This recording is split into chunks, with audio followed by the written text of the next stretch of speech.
Assalamualaikum warahmatullahi wabarakatuh. Nama saya Salsabil Farezi dan perkenalkan nama kelompok saya juga ada Siva Anastasia sama Restu Arifaldi. Saya di sini ingin membahas soal tata kelola TI atau IT Government. Tata kelola TI adalah struktur kebijakan atau prosedur dan kumpulan proses organisasi yang bertujuan untuk memastikan kesesuaian penerapan TI, dukungannya terhadap pencapaian tujuan institusi. Dengan cara mengoptimalkan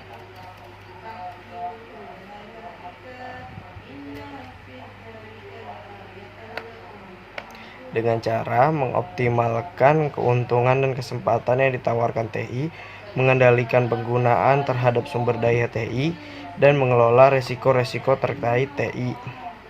Tata kelola TI merupakan tanggung jawab dari pimpinan dan manajemen institusi. Pimpinan dan manajemen institusi tidak harus menjadi ahli di bidang TI, tetapi mereka perlu menyadari peranan dan tanggung jawab terhadap arah penerapan TI. Untuk menjaga keselarasan dengan tujuan organisasi Astusi 2009, maka diciptakanlah COBIT atau yaitu Control Objective for Information and Related Technology. Oke, sekarang saya ingin menjelaskan apa tujuan dan maksud dari si COBIT ini.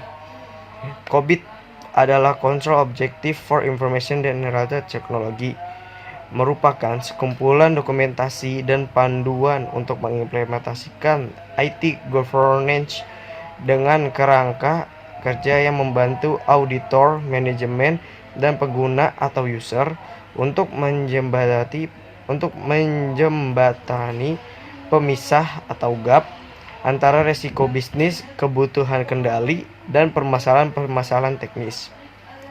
COBIT dikembangkan oleh IT Governance Institusi ITJI yang merupakan bagian dari Informasi System Audit and Control Association atau ISAKA. COBIT muncul pertama kali pada tahun 1996, yaitu COBIT versi pertama yang menekankan pada bidang audit. COBIT versi kedua tahun 1998 yang menekankan pada kontrol tata kelola. COBIT versi ketiga pada tahun 2000 yang berorientasi kepada manajemen atau pedoman pengelola TI. COBIT versi 4 dirilis pada tahun 2005 dan versi 4.1 yang dirilis pada tahun 2007. Kedua edisi ini menambahkan proses tata kelola dan yang mengarah pada IT governance, dan terakhir dirilis adalah COBIT versi 5 pada tahun 2012 yang mengarah pada tata kelola manajemen untuk aset-aset perusahaan IT. Beberapa perbedaan terdapat dalam COBIT 5 dibandingkan dengan edisi sebelumnya, antara lainnya ini menurut Nur Sigit Suliasti Hadi pada tahun 2013. 1. Prinsip baru dalam tata kelola TI untuk organisasi Governance of Enterprise IT. COBIT 5 memberikan penekanan lebih pada penerapan 7 enabler.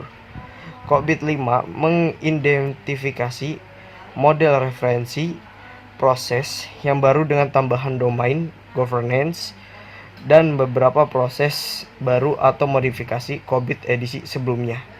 COBIT 5 memiliki 37 proses, merupakan integritas COBIT 4.1, RIX IT, dan FAL IT, sehingga proses-proses dalam COBIT 5 lebih lengkap atau mencakup aktivitas bisnis dan TI secara end-to-end. COBIT 5 menyediakan input dan output untuk setiap manajemen practice. Pada COBIT 4.1 hanya tersedia pada tingkatan proses saja.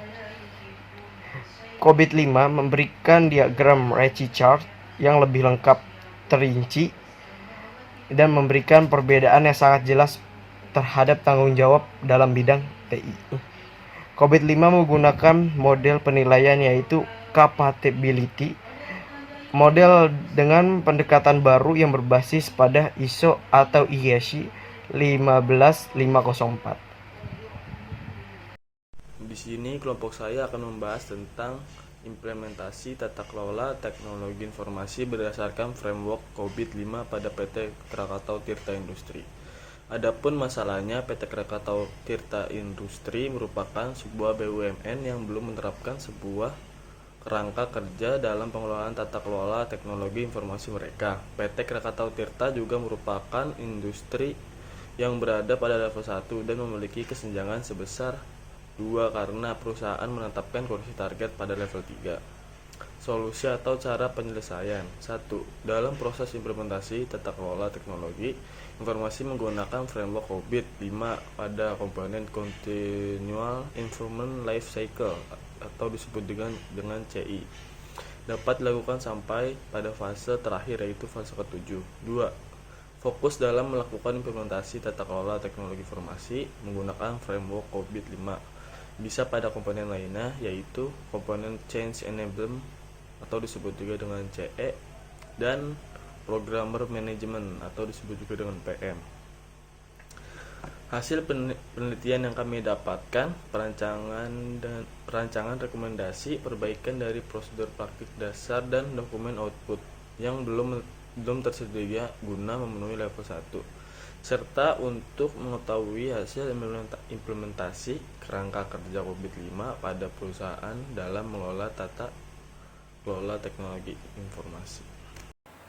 Kesimpulan yang dapat kami ambil di sini adalah: pertama, PT Krakatau Tirta Industri belum menerapkan sebuah framework khusus untuk mengelola teknologi informasi dan dokumen-dokumen pendukung yang dapat mendukung proses bisnis yang ada pada organisasi. Yang kedua, proses implementasi framework COVID pada penelitian ini mengadaptasi COVID Implementation Life Cycle yang berfungsi pada komponen Continual Improvement Life Cycle atau CI, dan hanya dilakukan sampai fase keempat yang merupakan tahapan perancangan perbaikan tata kelola teknologi informasi. Berdasarkan hasil pemetaan Enterprise Goals, IT Related Goals, dan IT Process, serta domain DSS 04 terpilih menjadi domain prioritas yang akan dilakukan penelitian. Hasil perhitungan tingkat kapabilitas domain DSS 04 saat ini pada PT Krakatau Tirta Industri adalah berada pada level pertama dengan rata-rata nilai pencapaian terbesar 61%. Untuk mencapai tingkat kapabilitas pada level ketiga, terdapat kesenjangan bernilai 2. Maka dari itu perlu dilakukan pemenuhan pada level pertama terlebih dahulu dengan merancang rekomendasi perbaikan yang sudah tertera.